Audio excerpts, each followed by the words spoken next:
तब हम यहाँ हैं।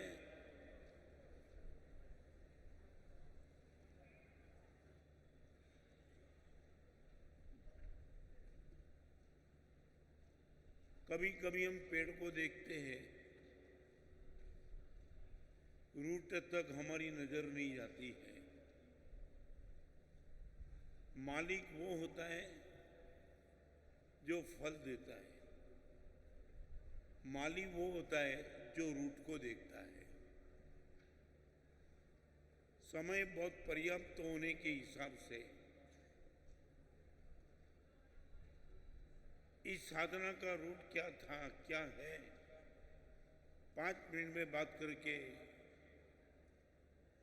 मैं प्रवचन को विराम देना चाहता हूं।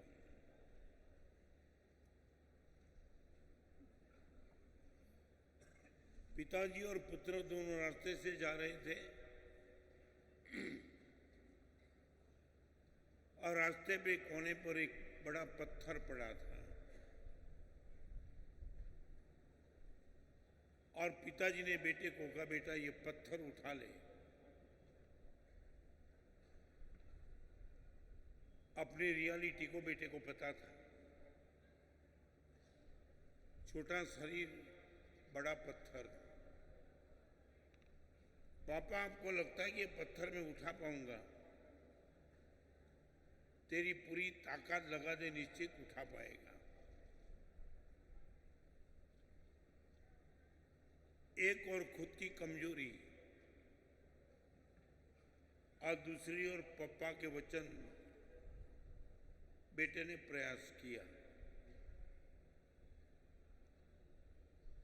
बड़ी मेहनत करने के बाद भी पत्थर जब नहीं उठा, पूरा शरीर गीला हो गया था, थोड़ा उदास भी था और पप्पा के चेहरे पे मुस्कान थी। पप्पा क्या मजाक करते हो? आपके कहने से पत्थर उठाने का प्रयास किया, नहीं उठा। आपने कहा कि पूरी ताकत लगा दे, मैंने पूरी ताकत भी लगा दी, फिर भी पत्थर नहीं उठा। और आपके चेहरे पे मुस्कान, मैं निराश हूं। और अभी पिताजी ने इतना कहा, बेटा एक बात बताऊं, मेरे वचन का तूने पालन नहीं किया।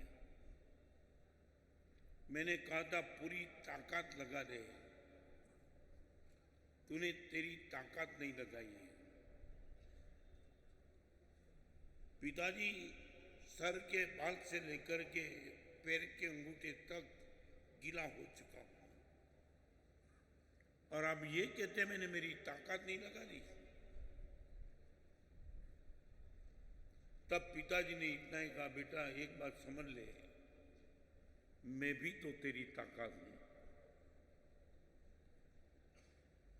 तेरी ताकत तूने लगा दी मगर मेरा कॉपरेशन अभी तक नहीं मांगा। मैं भी तो तेरी ताकत हूं और यदि मेरी ताकत तूने मांगी होती तो निश्चित तौर से ये पत्थर उठा पाता। बेटे के चेहरे पे मुस्कान आई, पिताजी आप भी कॉपरेट करो।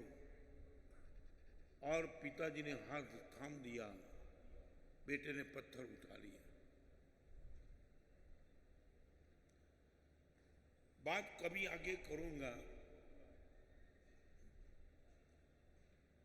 मगर जिस दिन ये किताब की शुरुआत गुरुदेव ने कराई तब मेरी भी वही स्थिति थी। गुरुदेव मैं कैसे लिख पाऊंगा? तब गुरुदेव ने कहा था, मेरे वचन पे भरोसा है कि नहीं? और चाहे आपको कुछ भी लगे, 500 किताब का आपका ओपिनियन जो भी हो, मेरा एक्सपीरियंस एक ही है कि गुरुदेव का हाथ इतना मिला, उनके हिसाब से आज यहां तक पहुंच पाया।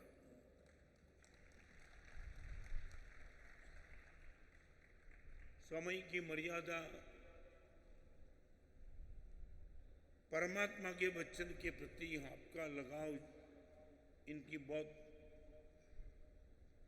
कभी पीड़ा की भी बात करनी है।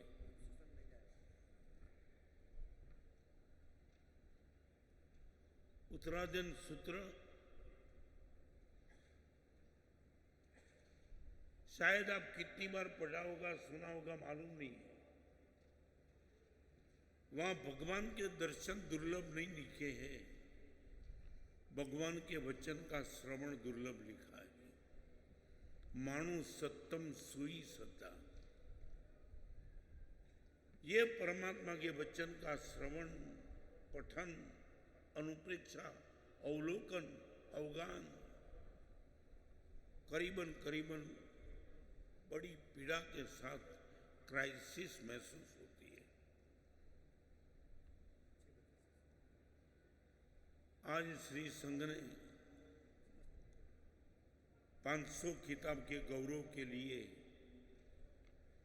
जो एक उत्साह दिखाया है, मेरा नसीब है 300वीं किताब के विमोचन में भी प्रशांत मूर्ति पूज्यपाद आचार्य भगवान राजेंद्र शर्मा की पावन निश्रा मिली थी। आज वही महापुरुष की निश्रा मिली। अब देखो, 5 ही दिन का महोत्सव, इनके पीछे 5 महीने का प्लानिंग था।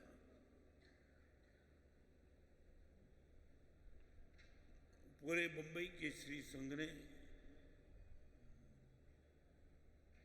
इस परमात्मा के वचन की गरिमा बढ़ाने के लिए आज एक अद्भुत आयोजन किया।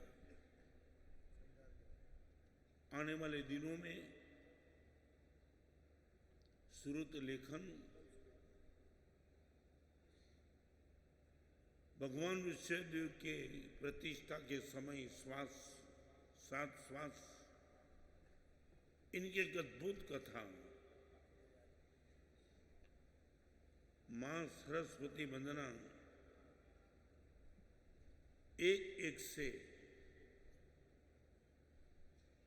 बुद्धि को प्रभावित करने वाला और हृदय को छूने वाला इमोशनल इंटेलिजेंट प्रोग्राम आने वाले दिनों में चलता रहेगा। मैं चाहता हूं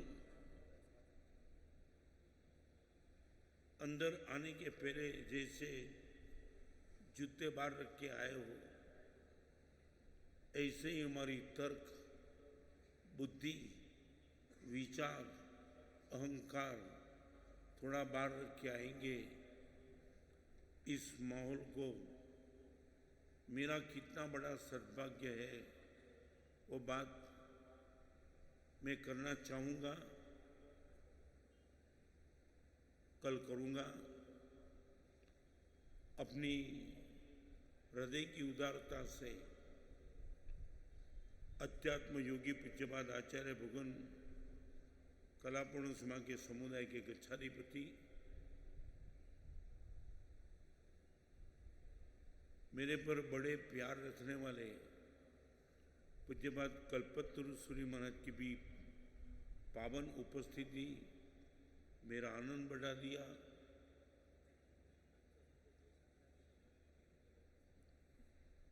अलग अलग समुदाय के मुनि भगवान, एक बात मैं दिल से कहूंगा, भगवान की अंजनसरा का प्रतिष्ठा हो और सबका आना हो तो समझ में आता है। गणधर भगवान के आगम का कोई विमोचन हो, इनका प्रकाशन हो, वो भी इतनी बड़ी तादाद में मुनि भगवान, साध्वी भगवान आना समझ में आता है। मगर एक गुजराती किताब के विमोचन में आप सबका आना, मैं बहुत तृप्त हूँ, मैं बहुत आनंदित हूँ और मैं चाहता हूँ इन सभी आचार्य भगवान, साधु भगवान, साधी भगवान का मुझे मंगल आशीर्वाद मिले, इनके भी बात मैं कुछ करना चाहूँगा। मगर ये सब क्या हुआ, कैसे हुआ, सोचा नहीं था मैंने। 500वीं किताब का नंबर आया तब मैंने कल्पेश को कहा था जलगा में विमोचन कर देंगे, मगर आपके मन में था कि श्रुत का एक गौरव होना ही चाहिए। इसके हिसाब से ये मंगलकारी प्रसंग का आयोजन किया है। कितने कितने लोगों का, कितने साधु साधी भगवान का, सकल सी संघ का कितना बड़ा योगदान है, इनकी बात करेंगे। आज रात को आपके लिए प्रोग्राम और कल एक भव्यतम माहौल में